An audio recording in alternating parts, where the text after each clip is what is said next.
Buenos días, buenas tardes, buenas noches.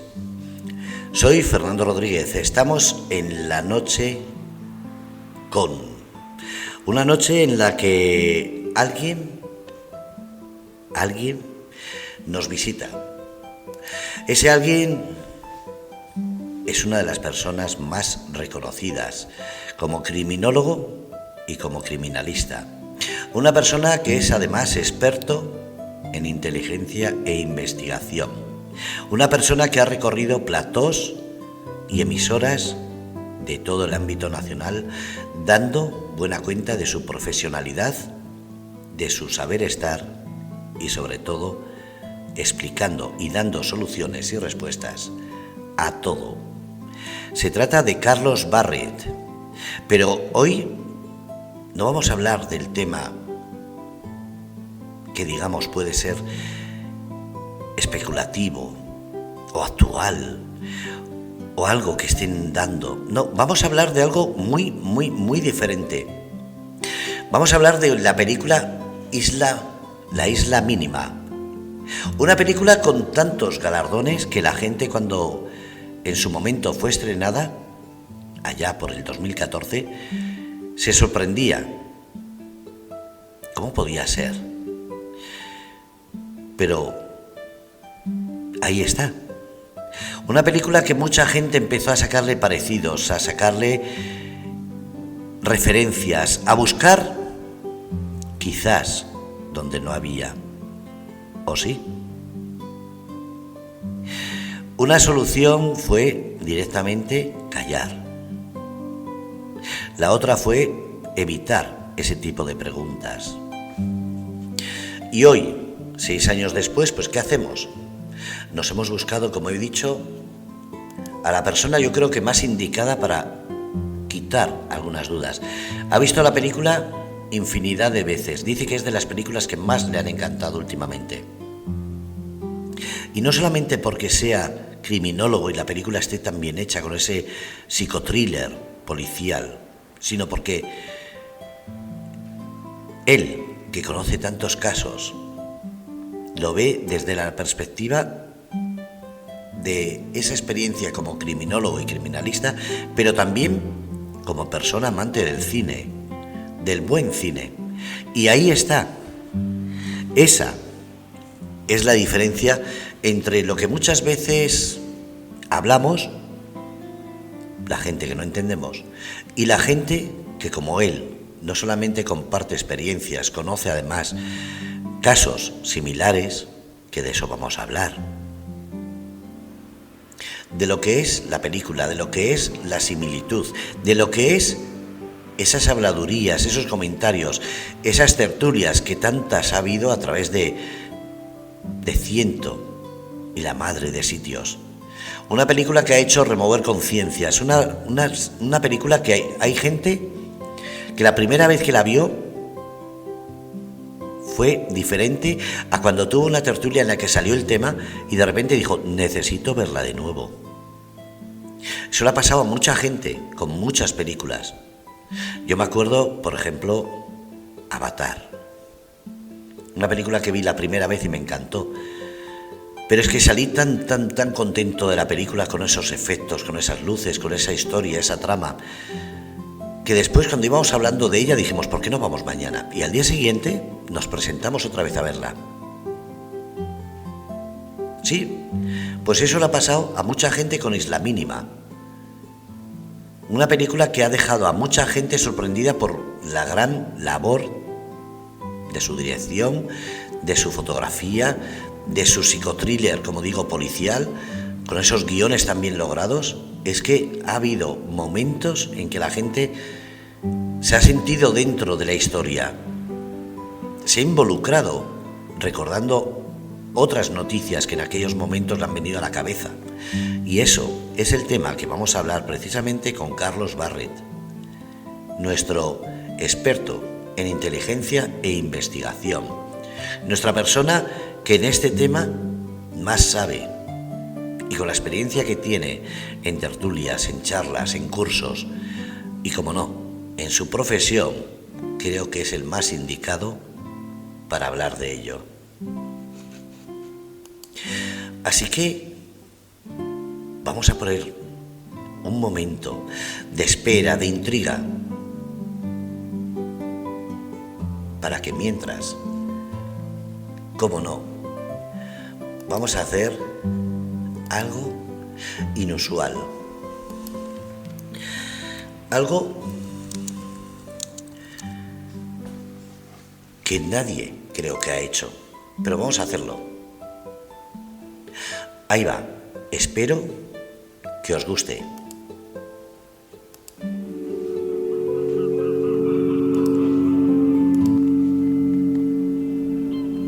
¿Ustedes saben por qué están aquí? Hemos venido a buscar a sus hijas. No, mis hijas le importan una mierda, así que no me vengan con historia, encuéntrenla. ¿Dónde las vieron por última vez? A la salida del pueblo. Esa noche se volvieron andando de la feria y una vecina del pueblo vio cómo se montaban en un coche. Tienen fama, pero siempre habían vuelto a dormir, nunca habían estado tanto tiempo fuera. ¿Fama de qué? Anoche me contaron que las niñas querían irse del pueblo. ¿Cómo se hubieran seguido corriendo? Se fueron cuando se enteraron que su hija se había ahogado en el río. Este sitio se traga a la gente. Un día estás, hasta que de repente desapareces. Tengo que irme de aquí. No aguanto más. Las matan, las descuartizan, las tiran al río. Yo solo quiero resolver este caso, no quiero que nos aparten. Tú eres igual que todos. Muy bien, muy bonita.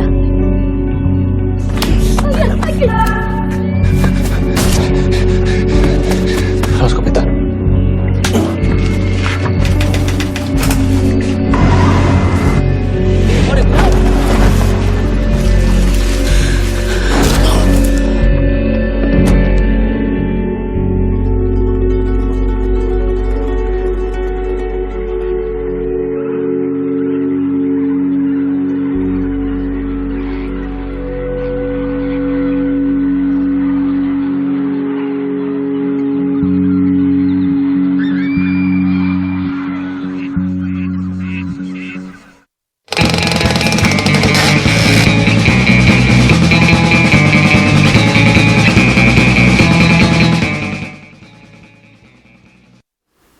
¿Qué decir? Simplemente impresionante ese tráiler que sacaron, porque he puesto el tráiler oficial de la película La Isla Mínima, para que sintáis la tensión, el meterse, involucrarse en ese momento. Así que vamos a hacer lo que hemos dicho, que es hablar de la película Isla Mínima, y sobre todo vamos a hacerlo con una persona que, como digo, más sabe. El criminólogo y criminalista experto en inteligencia e investigación, Carlos Barret. Buenas noches, Carlos.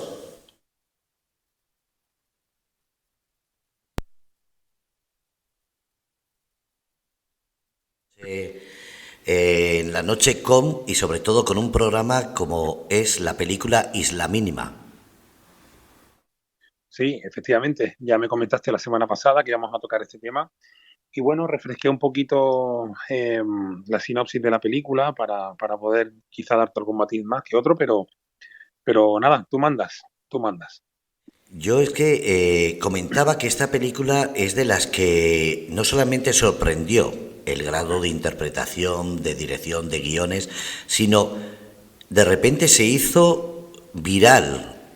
Porque todo el mundo empezó a sacar conclusiones que si era parecido a Las Niñas de Alcácer, que si era de algún caso real.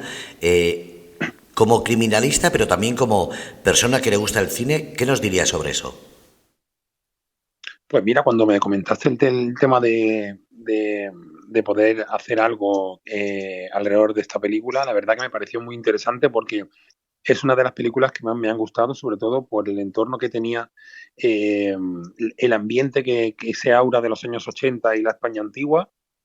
Y bueno, digamos la precariedad de los compañeros de la Policía Nacional, que realmente pues lo tenían más difícil, porque evidentemente no había ni la tecnología ni los medios que hay hoy en día, pero que como tú dices se asemeja muchísimo el suceso con otros casos como pueden ser las niñas de Alcácer, ¿no? El hecho de que haya una serie de de homicidios que sean todos del mismo perfil, como pueden ser menores de edad, eran chicas, etcétera, etcétera. Bueno, pues todo ese aura y ese thriller policíaco, la verdad que a mí me encantaba, ¿no? La crítica que tenía esta película fue considerada como una de las mejores películas del año, y por algo sería. Recuerdo que también esta película estaba ambientada en Huelva, estaba hecha en las marismas de Huelva. También es cierto que esta película, cuando yo vi el tráiler la primera vez y me llamó la atención, porque viendo ese thriller antiguo que llevaba Raúl Arévalo, que se veía con su compañero Javier Gutiérrez, los dos haciendo un papel de Pedro y de Juan, la verdad que solamente por ver esa fotografía, ¿no? Y los fotogramas que sacaban de la película, que eran grabados con un dron por encima de las salinas de Punta Umbría, me encantó. O sea, ya solamente con eso, ver ese filtro en color sepia, la verdad que me encantó muchísimo esa película, como fue su presentación. Y luego, evidentemente, el thriller ese policíaco que se ve en el estío, que se ve las tardes de verano, como era todo tan lento, como esa policía de antes tenían que intentar resolver algo cuando bajaban de homicidios desde Madrid, del grupo de homicidios, y veían que todo era permeable, todo era... O sea, veían que se podían meter en el caso, pero cuando tú entras a investigar en un municipio muy pequeño, evidentemente todo el mundo se conoce y no puedes pinchar en cualquier sitio porque toca hueso. Digamos que era mucho más difícil. Y bueno, pues el que entienda un poquito sobre temas de investigación o esté metido en asuntos de bueno, pues, temas de policía y tal, pues evidentemente puede ver o puede entrever que no era sencillo poder investigar aquí, ¿no? Aparte de que, como te decía, era todo muy, muy, muy hermético y no había posibilidad de poder sacar esa información de la gente del pueblo. Entonces, claro, al final, bueno, pues el tabú, ¿no? De la religión, todo lo que llevaba en esa época, bueno, pues al final se fue un poco saliendo del atolladero, y la verdad que, bueno, la película transcurre muy, muy, muy bien. Es una película que no solamente el guión te mantenía sentado pendiente de la película, sino que decían que los protagonistas, los actores se habían visto muy, muy metidos en ese papel y la gente lo notaba a la hora de ir al cine. ¿Sonaba tan real? Mira, yo no soy policía, ¿de acuerdo? Yo te comento, mi máximo respeto a los cuerpos de seguridad del Estado, porque evidentemente, más que nada, son compañeros para mí.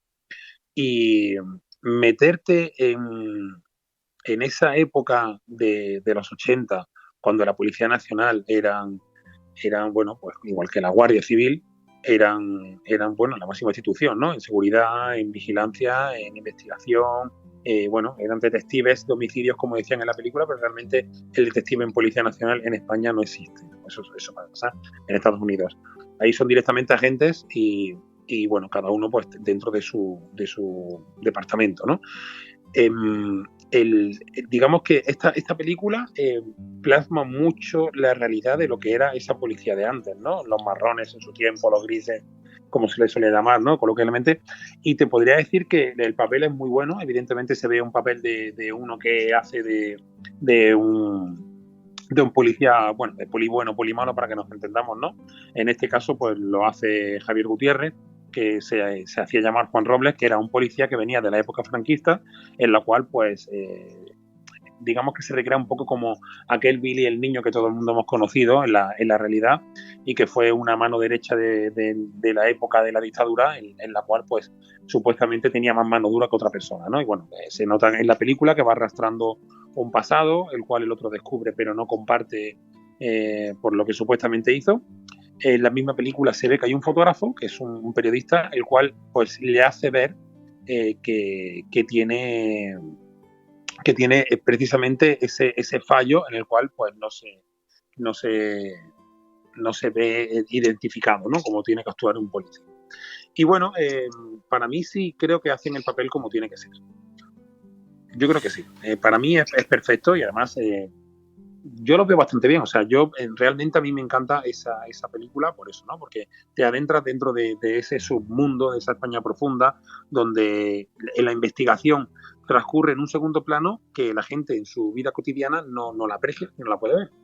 Entonces, bueno, creo que realmente es muy, muy interesante. Para mí es una de mis películas favoritas. No suelo nunca descargar una película. En este caso la descargué y la tengo guardada dentro de mi tablet y más de una vez la he visto. Esa como la película de Grupo 7, que también me encantó muchísimo porque también es de un grupo policial en el cual pues se ve que perfectamente pues, cómo funcionan, ¿no? Y cómo actuaban en esa época de antes de la Expo del 92. Esa película me encantó. ¿Cómo la miras? ¿Cómo la ves? ¿Más como espectador o más como experto criminólogo? Pues mira, si te digo la verdad, la película, para mí, no la veo como un criminólogo. O sea, te puedo decir que la veo como cualquier espectador, porque yo, de verdad, yo soy una persona que cuando yo soy muy cinéfilo y cuando una película me gusta mucho, si la película está ambientada en Siberia, yo llego a sentir, entre comillas, el frío. O sea, me imagino todo. Es como cuando entras en una habitación y te imaginas el olor que puede haber dentro de esa habitación, ¿no? Por ejemplo, en la película de Seven, cuando siguen a un asesino en serie y van descubriendo poco a poco que le va dejando pistas y van llegando cada vez más cerca, ¿no? Había una de las habitaciones donde entraban y se veía que tenían estos ambientadores que eran un pino colgados, ¿no?, en el techo, porque había tan mal olor que se intentaba que no traspasase de la puerta para que nadie lo oliese, ¿no? Entonces, yo me adentro de la película como cualquier persona que le encante ver el cine, que sea cinéfilo, como bueno, cualquier persona que le encante ir al cine o a la sala de cine, como a mí me ha encantado siempre. Pero luego, bueno, pues como investigador o criminólogo, puedo llegar a entender mejor cuál es el procedimiento, el proceso de investigación de esta persona, de estos dos policías que veían realmente muy frustrada su investigación en un trinel policíaco en el cual pues son dos inspectores que vienen de Madrid, en un mundo que es la España antigua y súper hermético, donde es Huelva, como te comentaba, y donde todo el mundo en su pueblo se conoce y es una piña, con lo cual es muy difícil encontrar el enlace que le pueda llevar a quizá una sospecha, ¿no? Empezar a tirar del hilo, ¿no? Y llegar a eso. ¿Por qué crees que la gente empezó a relacionar con las niñas de Alcácer? ¿Porque era cerca en el tiempo? ¿Por la similitud de que eran niñas? ¿Por qué? Bueno, pues mira, como alguna vez te comenté, yo conocí a Juan Ignacio Blanco, en su momento el compañero. Lo que pasa que, bueno, digamos que yo me he dedicado mucho tiempo al mundo de la investigación y sigo haciéndolo, criminólogo y tal, y él lo que hizo fue y yo he colaborado con los periodistas, llevo muchísimo tiempo colaborando con los medios, pues como esta noche estoy haciendo contigo, pero digamos que él era diferente. Él era un periodista que se metió en el mundo de la investigación, siguió un poquito los casos como se veían en el diario El Caso, el cual llevaba la Crónica Negra de España, donde todo lo que era homicidios, asesinatos, todo el tema de más crónica negra. Y bueno, digamos que la similitud para mí, y conociendo el caso de Alcácer tan de cerca, te podría decir que yo creo que la similitud dentro de lo que es la película que estamos hablando de La Isla Mínima, yo creo que es no el modus operandi de cómo asesinaban a las niñas, pero sí ciertamente el patrón de un asesino en serie, el cual con chicas menores buscadas por otra persona que se las conseguía para al final pues satisfacer su deseo sexual y su morbo con además de violar pues hacer, digamos, a lo mejor no son ritos satánicos, pero intentar llegar al máximo con su morbo particular que para él pueda tener, hacerle daño a una persona y sobre todo que sea una mujer y que sea menor. Esas niñas de un pueblo inmaculadas que no pierden la virginidad tan temprano y que para ellos, pues bueno, pues en este caso era el capataz de unas tierras, un terrateniente, el cual, pues bueno, pues encontraba ese aprovechamiento de sus propios trabajadores y había un cebo, una persona, un gancho que le conseguía esas menores para poder satisfacer su deseo sexual y su morbo o su filia, que en este caso pues era poder dominar a una menor y al final acabar matándola de la forma más grotesca, ¿no?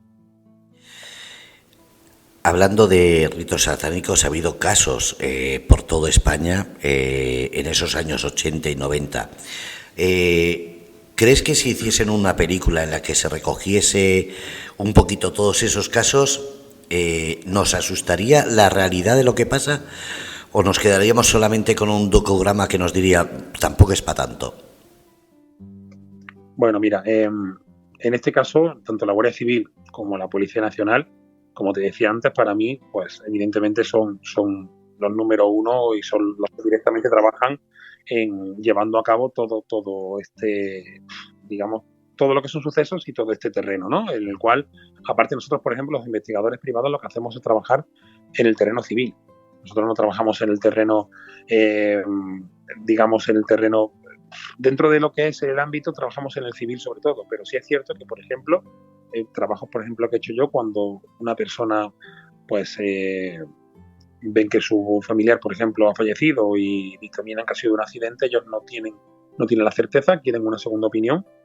Y bueno, tú puedes meterte ahí, pero si es un tema penal, tienes que darle directamente el trabajo a la policía para que dentro de su departamento se encarguen de este asunto. Y si encuentras algo, tienes que dar parte para que ellos, evidentemente, cojan el testigo y sigan, ¿de acuerdo? Entonces, bueno, para mí en este caso, ¿cuál es exactamente la pregunta? Dime exactamente la pregunta y te podría ser un poquito más concreto. En realidad, cuando se hablan de las niñas de Alcácer, de los casos aquellos Sí. de Córdoba, de Sí, Cádiz, de totalmente, Sevilla, en sí. la que los niños han sido, se decían ritos satánicos y demás, ¿la realidad supera la ficción o al revés? Sí, vamos a ver. Lo que te quiero decir, sobre todo para hablar más directamente, es que no se han podido demostrar esos ritos satánicos. Por eso en el tema de Alcácer no podemos decir que haya un modus operandi muy similar con otros casos, porque realmente se sabe de que decían que habían unas altas esferas que bueno, que por el poder y tal, pues podrían llegar a tener ese capricho de poder utilizar a modo de secta, poder utilizar pues alguna menor y compartir, digamos, el deseo de que con una menor virgen pues se pueda hacer un tipo de rito que al final no le va a llevar a nada, porque al final hablamos de cosas que son esotéricas, pero quizá hay alguna similitud en algún caso, pero no se ha podido demostrar que sea así realmente. Yo, por ejemplo, hace un par de años intenté documentarme muchísimo porque no había nadie en España que fuese realmente un experto en sectas. Entonces, tengo una base de datos muy grande en la cual pues fui, digamos, incurriendo en documentos y en documentales y en archivos de sectas y estuve aplicando dentro del mapa en España las zonas donde cada una de esas sectas operaba haciendo captación de personas que eran muy débiles psicológicamente, que estaban necesitadas, que vivían quizá en el filo de la pobreza. Bueno, pues entonces intenté crear una base de datos muy grande en la cual pudiese ser quizá la persona más documentada y hacerme experto en el tema de sectas, ¿no? Realmente esto vincula un poco a que si a ti te lavan la cabeza y al final, por ejemplo, digamos que tu cerebro está lavado, te lo botonizan de tal forma que dicen que parte de esa secta hay que mantener, por ejemplo, relaciones sexuales para que complazcas a la persona que lleva toda esta secta y sea el máximo dios de ellos, bueno, pues igual que eso, se puede hablar de ritos satánicos en los cuales alguien pueda morir. Pero es que realmente no he encontrado, yo no he podido encontrar, después de moverme tanto en este terreno tan pantanoso como puede ser el tema de la secta, no he podido encontrar ningún matiz que me diga que hay un mismo modus operandi en el cual se maten a chicas o a chicos para poder hacer esos ritos, ¿no? Bueno, no sé si recuerdan la chica esta que estaba en Latinoamérica, en Sudamérica creo que era, que pudieron traer porque tuvo un niño con el máximo de la secta, con el número 1, que al final pues vino aquí a España, tenía la cabeza, el cerebro lavado y tal, y pudo al final venir con su hijo, fue una operación, creo que fue a manos de la Policía Nacional junto con Interpol, y se pudo hacer algo. Bueno, pues al final sí, se aprovechan y llegan a ese punto, a ese extremo, pero como para asesinar, no. Por eso, el tema de Alcácer se quedó un poquito en entredicho, el hecho de que para mí es totalmente veraz, pero como no hay otro, digamos, caso similar con el mismo modus operandi, es muy difícil. Es como cuando nunca se ha juzgado una cosa y al final se crea ese ejemplo y se hace la jurisprudencia, ¿no? Sabemos que puede ser así, con lo cual pues partimos de esa base y sabemos que, bueno, que una cosa puede llevar a la otra. Y al final es un símil, pero no sé, el supuesto práctico ese de poder matar a una persona y no llegar al final, no sé, a matarla, ¿no? Un rito de sangre puede ser perfectamente, pero aquí en el caso se habla de amputaciones, se habla de violaciones, se habla de penetraciones, se habla de vejación y al final pues todo lleva a la muerte y con el mismo patrón, que son menores, que son chicas y que posiblemente sean vírgenes. Bueno, yo no conozco más casos que realmente sean así.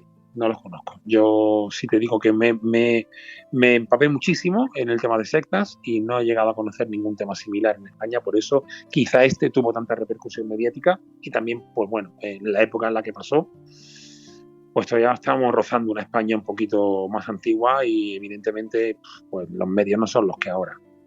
Por ejemplo, te podría comentar que, no sé si recuerdas el caso del padre Coraje en Jerez.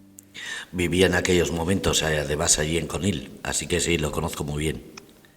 Fue en Jerez, exactamente en una gasolinera, y bueno, yo estuve ayudando a su padre en el tema de la investigación porque a raíz precisamente de periodistas de Jerez me pusieron en contacto con él para que pudiese echarle una mano.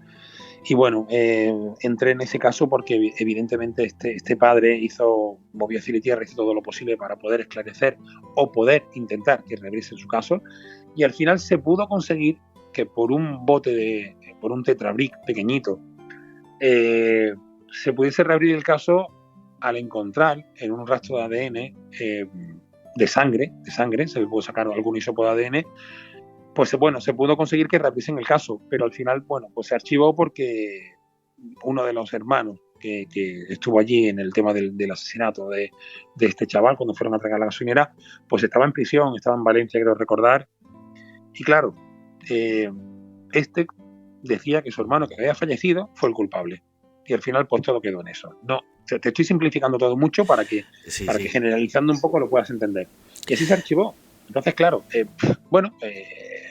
muy complicado, pero poder reabrir ese caso, pues bueno, al final sí ha sido un éxito poder reabrirlo, que no sea al final un archivo definitivo, pero sí es cierto que estamos hablando en base a lo que te comentaba antes, a la tecnología.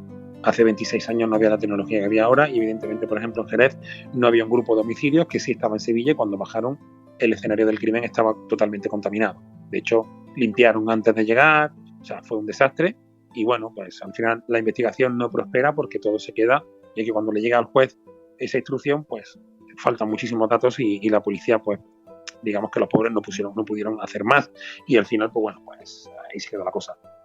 Ahora, por ejemplo, pues ha pasado mucho con el tema de Almonte, el tema de Almonte, no sé si creo que te lo comenté la semana pasada, el asesinato de Almonte, de un padre y una hija, que desgraciadamente pues no se ha podido llegar a ninguna conclusión porque sé que lo cogió la Guardia Civil. Después de un tiempo intentando investigar, se cambió en el equipo, se cambió las personas que lo iban a investigar, se pusieron un equipo nuevo a investigar, creo que fue la UCO, si no creo recordar bien, creo que lo escuché hace un par de semanas. He intentado empaparme un poco. Creo también recordar que fueron el asesinato a su padre y a su hija, fueron alrededor de 140 y tantas puñaladas a sangre fría, de las cuales 104 se las llevó la hija. O sea, estamos hablando de que, bueno, dicen que ellos tienen el círculo muy cerrado, que posiblemente sea una persona allegada y conocida de la familia, pero bueno, evidentemente aquí hay un móvil, hay una motivación. ¿Cuál es el móvil y la motivación? Pues bueno, en principio lo que se puede ver aquí es que claramente tiene que ser alguien cercano, el cual tenía un trato y que a lo mejor pues, por venganza, por cualquier cosa o por cualquier enemistad, pues lo pagaron más con la hija que con el mismo padre, ¿no? Pero tampoco se sabe. Dicen que hay un tal Medina que era el que tenía problemas, todo el mundo lo señala a él, y según fuentes cercanas me dicen que, bueno, el pueblo pues está dividido entre dos bandos. Unos dicen que sí, que él es libre, de que él no tiene ninguna sospecha de que él sea, y otros dicen que sí, que claramente puede ser él. Al final la policía lo tenían como antiguamente se le dice, imputado, como investigado, y a día de hoy, hace una semana aproximadamente, lo pusieron, bueno, lo quitaron de medio y dijeron que nada, que no había ninguna responsabilidad de él hacia ese caso. Ahora mismo dice la policía que bueno, que lo tienen más o menos claro, la Guardia Civil, perdón, pero se quedó ahí. Y estamos hablando de que sí estamos en una época más moderna, pero que evidentemente el entorno quizá, ese círculo tan hermético que hay allí en un pueblo tan pequeño como puede ser Almonte y que todo el mundo se conoce, pues bueno, pues quizá no sea tan sencillo como pareciese, pero bueno, es así. O sea, cuando tú estás trabajando en un pueblo, por ejemplo, digamos como trabajan los investigadores, ¿no? Como trabajamos detectives y tal, y estás haciendo un seguimiento, evidentemente cualquier persona te puede ver y careces de cámaras, careces de muchas cosas que esa tecnología en plena calle céntrica en Barcelona, pues es muchísimo más fácil la vigilancia, el seguimiento o el contraespionaje o lo que tú quieras. Pero en un pueblo pequeño donde todo el mundo hablamos que se conoce, que no hay tecnología, que si se conoce todo el mundo ya no es solamente que una persona que vive, por ejemplo, en Madrid, que no tiene tanto tránsito, por ejemplo, en su bloque de piso donde entra y sale a trabajar y de repente se lo encuentran en su piso. No es lo mismo que una persona, me refiero, en un pueblo que entra en una casa y que lo conoce el vecino de enfrente, el de al lado del otro, y conoce toda su vida, ¿vale? Bueno, gente que no se quiere meter en problemas, que no suelta prenda, y gente que realmente confían en esa persona porque lo ven buena persona y no tienen ninguna clase de sospecha. Pues este caso es uno más de los cuales parece ser que a día de hoy todavía pues no se ha resuelto. Y te digo ese caso de Almonte porque se asemeja mucho el entorno al tema de la película de La Isla Mínima, ¿no? Estamos hablando también de Huelva y, bueno, que sea muchísimos años atrás. Estamos hablando que la película también está marcada dentro de los años 80, pues, bueno, del 1980, pues, bueno, pues muy parecido, ¿no? Me dice en el chat John, dice, ¿todos estos casos pueden estar relacionados con películas snuff, como la película 5 milímetros? Sí, la película 8 milímetros, exactamente. Esa película, creo recordar que era de Nicolas Cage, sí, eso fue una moda de esa bueno, digamos que esa ¿cómo te podría explicar? O sea, es algo que está prohibido, es algo que si ya a la gente que, por ejemplo, le gusta el gore, que le gusta el sexo en su máxima expresión, hablando de una forma grotesca, ¿no? Que ya le guste la violencia, pues ya el siguiente paso sería poder matar a alguien. O sea, el culmen de todo eso es, después de violar a una chica, matarla.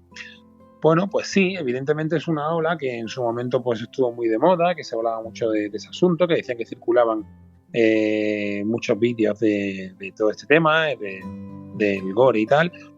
Y bueno, y a día de hoy, pues lo que sí es cierto es que teníamos mucha información sobre qué era, ¿no? Y cómo era, cómo se hacía y cómo rodaban y cómo lo llevaban todo a cabo. Pero también te puedo decir que igual que hoy con la pornografía infantil, o sea, estamos escuchando, yo por ejemplo hoy he estado viendo el telediario, han cogido a un exfutbolista del Real Madrid, bueno, le han cogido, no sé si un montón de archivos haciendo tráfico vía redes sociales, enviando, recibiendo y guardándose él mismo archivos de menores desnudas y con sexo con menores, etcétera, etcétera. Hay gente que eso le da morbo. Son filias que tienen ellos y le da morbo. Y bueno, evidentemente estamos incurriendo en un delito muy grave, muy, muy grave.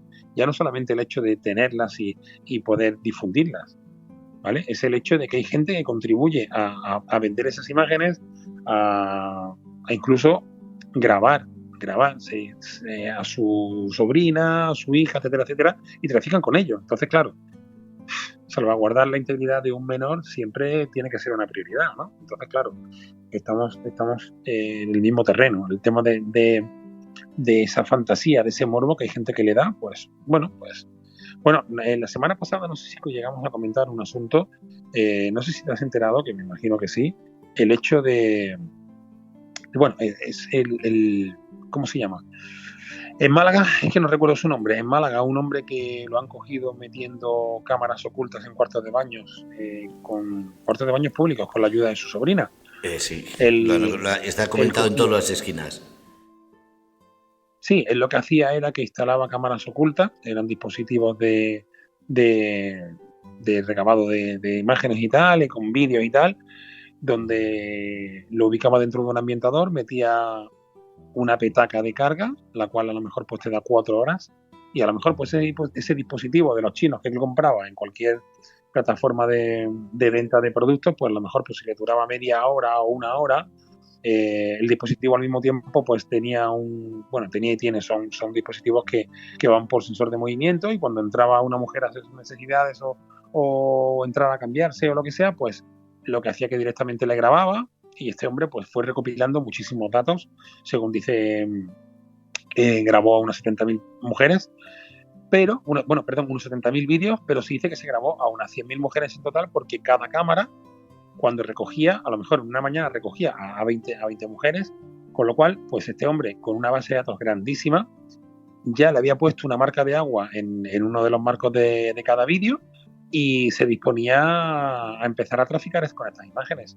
Solamente imagina una cosa, Fernando, si este hombre a €1, por ejemplo, por cada descarga de un vídeo de la gente que le gusta este tema, pues imagínate que se hace rico en 2 días. Entonces, bueno, tuvieron el buen hacer de poder pillar a este hombre y no llegar a subirse ninguna de esas imágenes o vídeos en internet, con lo cual, bueno, sé que lo detuvieron. Cuando lo detuvieron, este hombre al final quiso colaborar.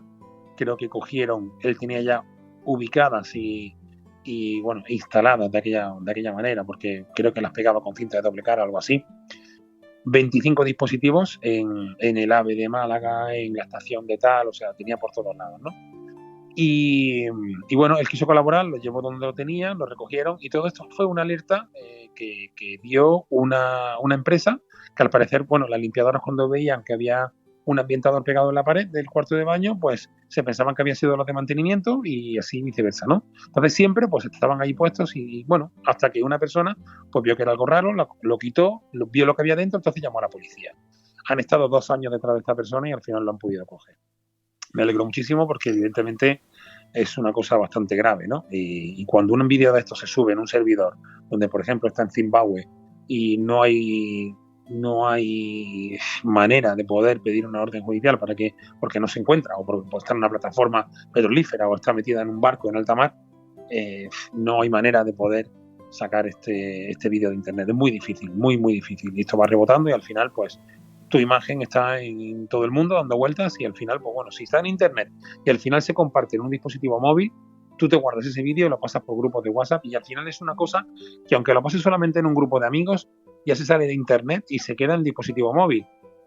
Bueno, al final esa imagen se queda dentro de un disco duro, se queda dentro de un ordenador, y pasan muchísimos años y sigue sin destruirse. Entonces se ha hecho un buen trabajo, y al final pues se ha podido salvaguardar, digamos, esa intimidad de las personas que hayan sido grabadas, ¿no? Menos mal, porque, como decía John, dice, lo primero, gracias Carlos por rectificarme en lo de 5 milímetros.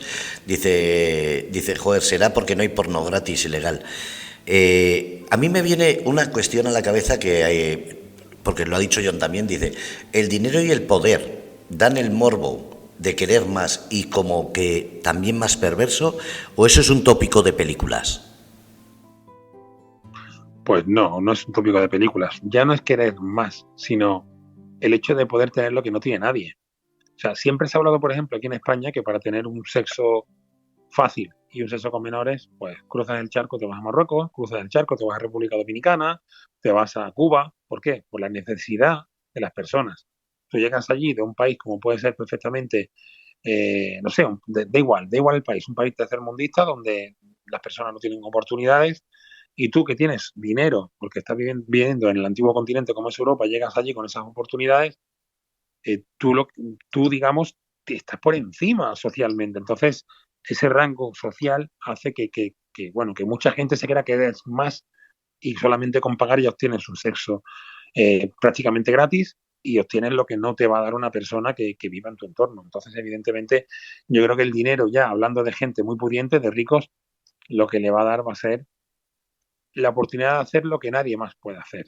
En este caso, pues, muchísimos ricos hay muchísimas películas en las cuales se ve la trata de blancas, que son menores, que las buscan vírgenes, que se las llevan, por ejemplo, de Albania, de Eslovenia, de Bulgaria, y las traen a Europa y las meten en un prostíbulo, y al final, pues bueno, pues se venden por lo que valen, se venden pues no sé cómo será la tarifa de estos delincuentes, pero evidentemente lo que hacen es venderlas por lo que son, porque son menores, son vírgenes y ya está. Y es así, o sea, es que es así. Entonces, esto solamente pues se lo puede permitir la persona que tenga mucho dinero y ese es el producto, esa es la oferta y la demanda que ellos mismos crean, los delincuentes.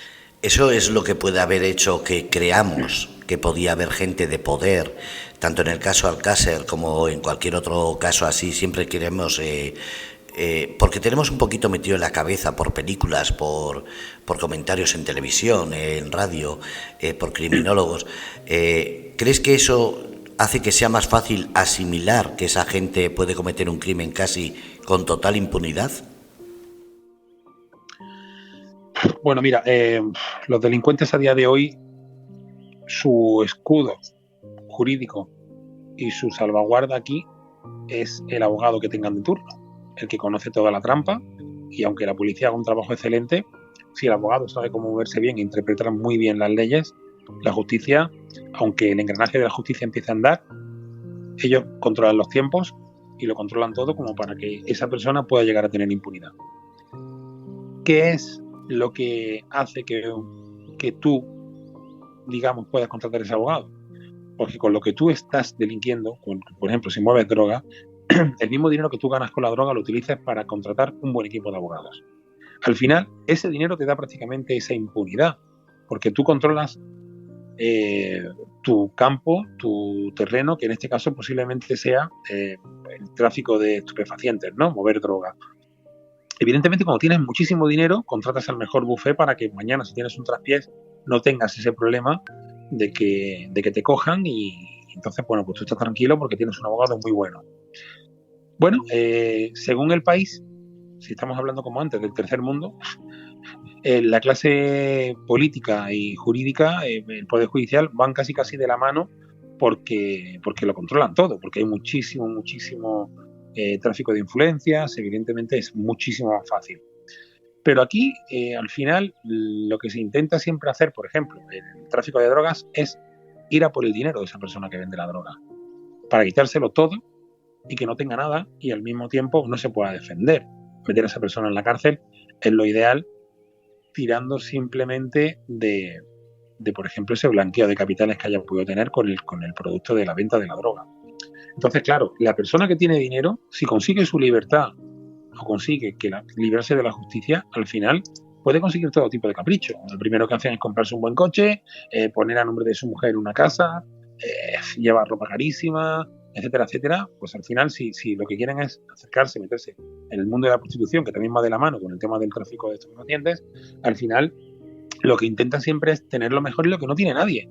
Evidentemente, el dinero lo puede todo. En este caso, el dinero lo puede todo. Hay gente como nosotros que creemos en la justicia o dejamos que la justicia actúe porque creemos que es lo más normal, porque tenemos que tener un orden jerárquico, y hay gente que, bueno, que vive a sus anchas y campa como puede porque cree que teniendo dinero jamás en la vida le va a pasar nada, ¿no? Aunque al final caen todos.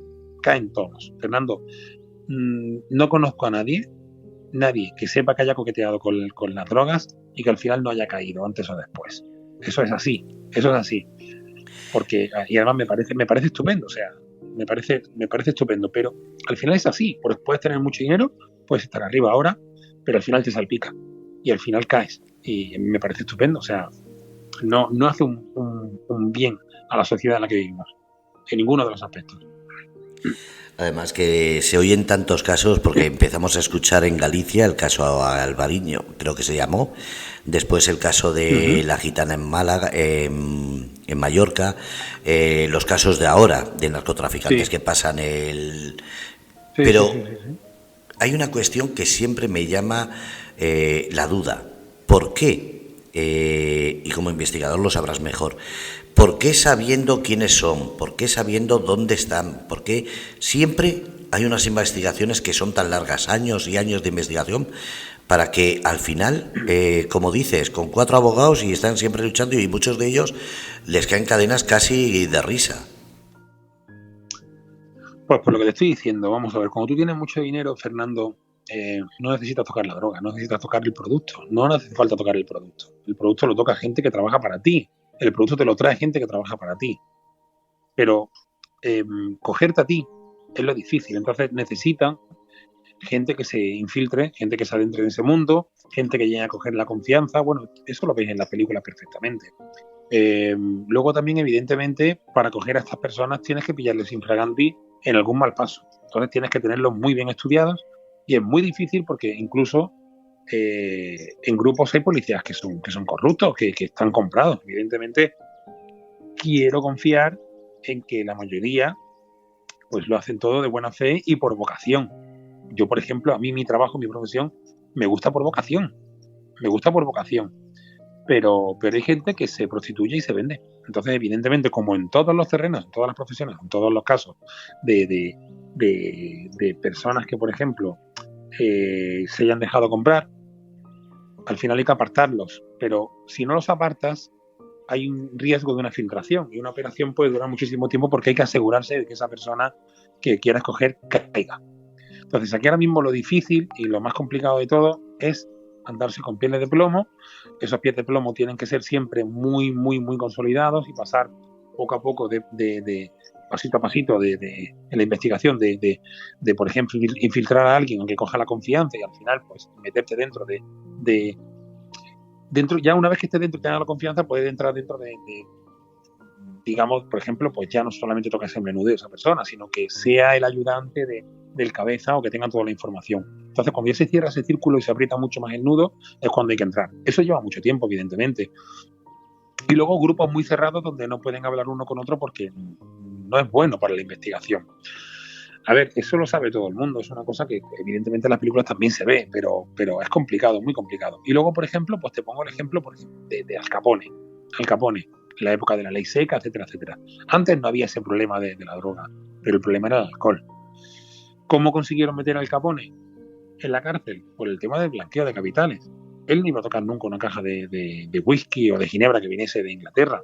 Él directamente lo que hacía era dar la orden de que la logística fuera la más adecuada, de mover el dinero, de invertirlo en propiedades y al final pues intentar blanquear todo para que pareciese legal y bueno, y se metió incluso en política. Entonces, ¿qué pasa?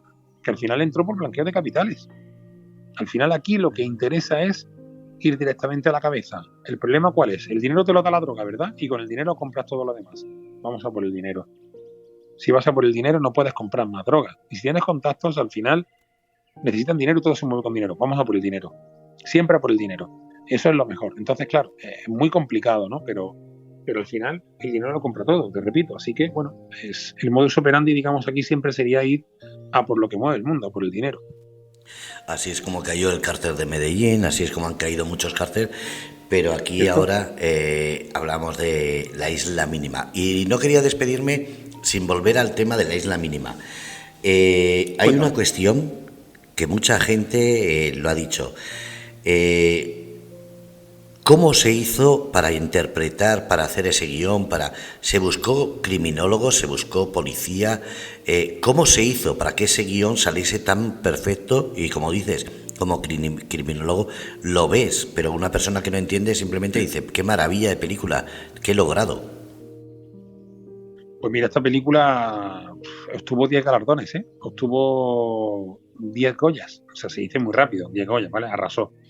Una película del 2014. Bueno, pues te podría decir que si realmente cuando un actor entra dentro de un papel, tiene que hacer lo que se asemeja a la realidad. Y el juego este que tenía, tanto Gutiérrez como Arévalo, ¿no? Raúl Arévalo como Javier Gutiérrez, fue el rol de poli bueno, poli malo, el que es más tenaz y es más tranquilo y es menos visceral, y el que siempre está caliente, tiene más mano dura y tiene un pasado muy negro, en el cual, como te decía antes, había actuado en la época del franquismo como un ejecutor, el cual, pues, digamos, llevaba a cabo pues los interrogatorios más sórdidos y tal, ¿no? Se supone que era esto. Entonces, uno no compartía la idea del otro. Evidentemente, como también te comenté, entra en juego y en escena un periodista al cual le suena la cara y al final cae en que este compañero, en este caso Javier Gutiérrez, que hace de Juan Robles en la película, es el que hace de poli malo y al mismo tiempo tiene un pasado muy oscuro que le hace ver a su compañero que es mala persona y cuando acaba la película, pues digamos que se lo echan cara y tal y cada uno sigue su camino. Bueno, pues se meten en el papel. Evidentemente, ellos para ver lo que hay, para ver lo que hay me refiero, lo que digamos que intrínsecamente lo que hacen es meterse en el papel de la policía antigua de los años 80, ¿no? Y bueno, la verdad que el papel que hacen para mí es muy, muy, muy bueno.